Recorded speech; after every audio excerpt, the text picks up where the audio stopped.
Here I am at Gettysburg. This is called McPherson's Ridge. This is where the battle started.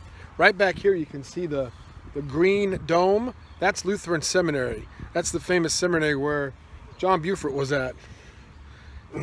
Over here you see, back behind me, walk over here.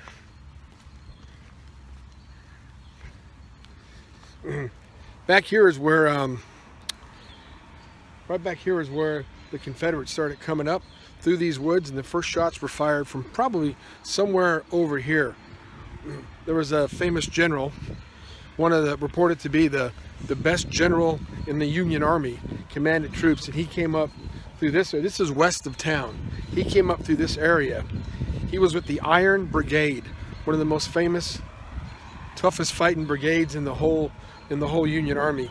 He commanded this brigade. His name was, it escapes me here, oh, Reynolds, General Reynolds. Interesting story. He was engaged to a Catholic girl even though he was a Protestant, and he gets killed right here. Right over here, he takes a bullet in the head. But this is where it all starts, right here. Like I said, this is the town of Gettysburg. This is just amazing to me. This is the site of Pickett's charge right back here. Look at that. All that land they had to go over. Over a mile of open ground the boys had to go. They massed up here. Pickett's charge. Behind me is that's the Virginia Monument. You can see it in the back? I guess you can't see it. I'll move so you can. But right back here, the site of Pickett's charge. Look at all that open ground. Think of the fire they had to be taking. It's just incredible. But here's a beautiful monument. This is the Virginia Monument.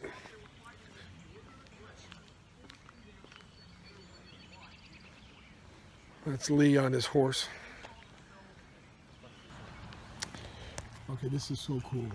This is the Round Top. This is the line of the 20th Maine behind this little stone wall. Here's a plaque that reads 20th Maine Infantry.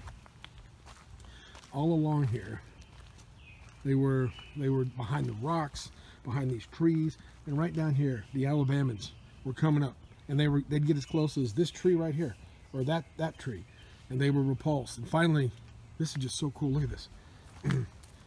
Finally, the 20th Maine, they ran out of ammunition. They were very, very low. So here again, here's the ridge. They're all along here. They're up here. They're down there. The 20th Maine. They said the fighting was so intense that blood was in pools on these rocks and on the low ground. You can see how heavily wooded this area is. It's just amazing. But there's another place to get in over here. But all along this way, the 20th Maine is spread out. They're not shoulder to shoulder. They don't have enough men at this point. But they are the extreme left flank of the Union Army. And here they are. And finally, Chamberlain says, affix bayonets, because they're out of ammunition. And they jump over this, run down the hill with bayonets screaming, and scare the bejeevers out of the Alabamans. This is my favorite place of the whole trip. Little Round Top.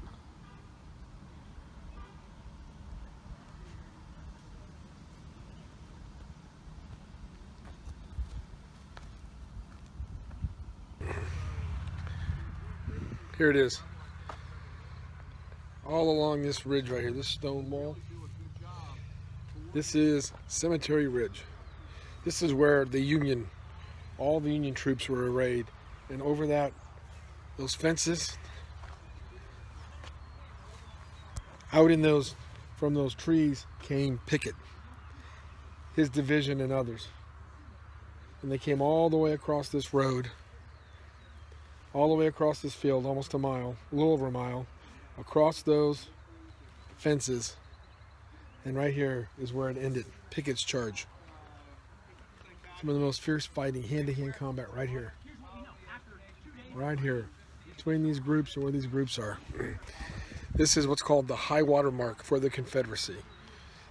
They broke the lines. About 250 to 300 men, they broke the lines. They broke through, and they were fighting hand-to-hand combat. You can see that in the back, there, right there. There's a statue with a guy swinging a rifle, because that's what was going on right here. Hand-to-hand combat. The South would no longer be aggressive. They would be defensive for the remainder of the war, for the most part. This was as far as they'd get. It was close. Had those 250 been 2,000, the war could have ended much differently. Pickett's charge ends here. Behind me is the National Cemetery at Gettysburg. This is where Lincoln gave his famous address, the Gettysburg Address, 77 years ago. The sun's setting, it's dusk tonight. This will be my last video from this tour that I've taken. It's been interesting. It started out at Shiloh, and I was thrilled to death and excited.